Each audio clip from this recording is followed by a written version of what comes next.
Shalom, Om Swastiastu, Namo Buddhaya, salam kebajikan. Perkenalkan, saya Marina Melahu. Saya akan mempresentasikan materi tentang peran filsafat ilmu dalam memperkuat ilmu pendidikan. Berdasarkan materi yang telah kita pelajari, kita tahu bahwa filsafat ilmu dan pendidikan memiliki hubungan yang sangat erat. Pertama, bagaimana filsafat ilmu mengawasi dan memperkuat ilmu pendidikan. Dari materi yang kita pahami, bahwa filsafat ilmu berfungsi sebagai penguji dan penentu kebenaran yang mengawasi 3 hal penting. 1. Eksistensi ilmu pendidikan. Filsafat ilmu menjamin bahwa pendidikan itu benar-benar ada, memiliki objek kajian yang jelas, dan bukan sekedar pendapat biasa, yang memberi dasar ontologis agar pendidikan berdiri kokoh sebagai sebuah disiplin ilmu. 2. Keilmiahan.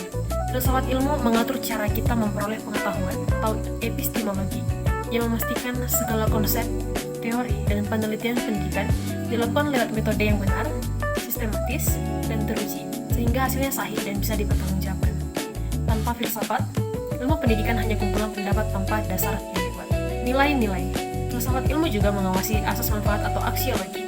Ia memastikan bahwa ilmu pendidikan yang dikembangkan memiliki nilai kebaikan, moral, dan kegunaan nyata bagi manusia dan masyarakat. Jadi, filsafat ilmu adalah fondasi yang membuat ilmu pendidikan tetap benar, terarah, dan berharga. Kedua, hubungan ini bersifat dua arah. Pendidikan yang bermakna dan bernilai juga turut memperkuat filsafat ilmu. Bagaimana caranya? Pendidikan adalah wadah penerapan nyata. Segala pemikiran, konsep, nilai-nilai yang lahir dari filsafat ilmu akan diuji kebenarannya saat diterapkan dalam pendidikan.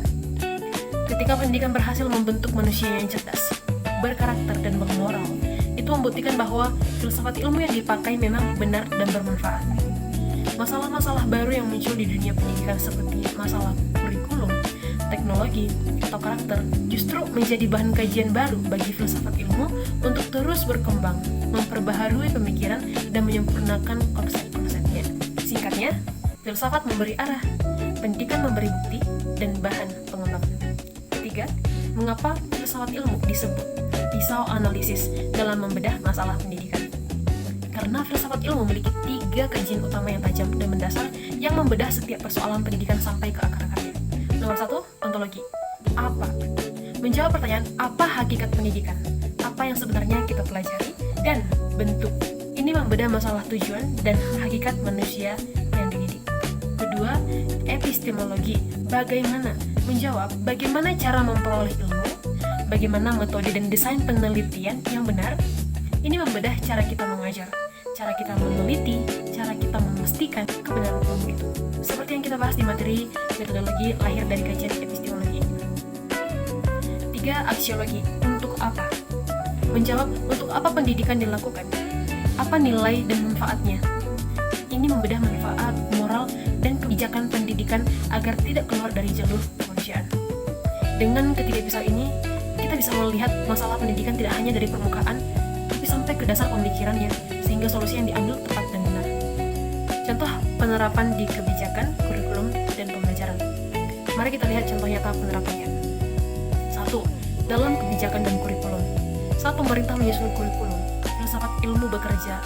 1. Ontologi, menentukan apa kompetensi dasar yang harus dimiliki siswa.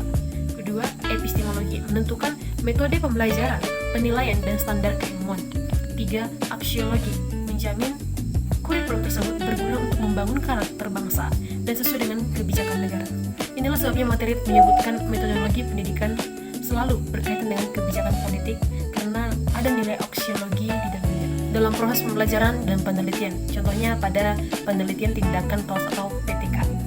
Secara epistemologi, kita pakai desain penelitian yang sistematis, siklus, dan reflektif. Ini murni penerapan cara berpikir ilmiah filsafat ilmu. Kedua, secara aksiologi, tujuannya bukan sekedar riset, tapi untuk memperbaiki pembelajaran dan membantu siswa ada nilai kebermanfaatannya. Tanpa landasan filsafat, PTK atau penelitian tindakan kelas hanya jadi kegiatan rutin tanpa makna ilmiahnya. Kesimpulan, filsafat ilmu adalah tulang punggung ilmu pendidikan. Ia menjamin pendidikan itu sahih, benar, dan bernilai. Sebaliknya, pendidikan adalah wajah nyata dari filsafat ilmu yang menjadikannya terus hidup dan berkembang. Sebagai pisau analisis, ontologi, dan epistemologi dan aksiologi, memastikan setiap langkah, kebijakan, dan praktek pendidikan selalu terarah pada tujuan yang mulia, memanusiakan manusia. Demikianlah presentasi saya mengenai peran filsafat ilmu dalam memperkuat ilmu pendidikan. Semoga penjelasan ini bisa memberikan gambaran yang jelas dan mendalam.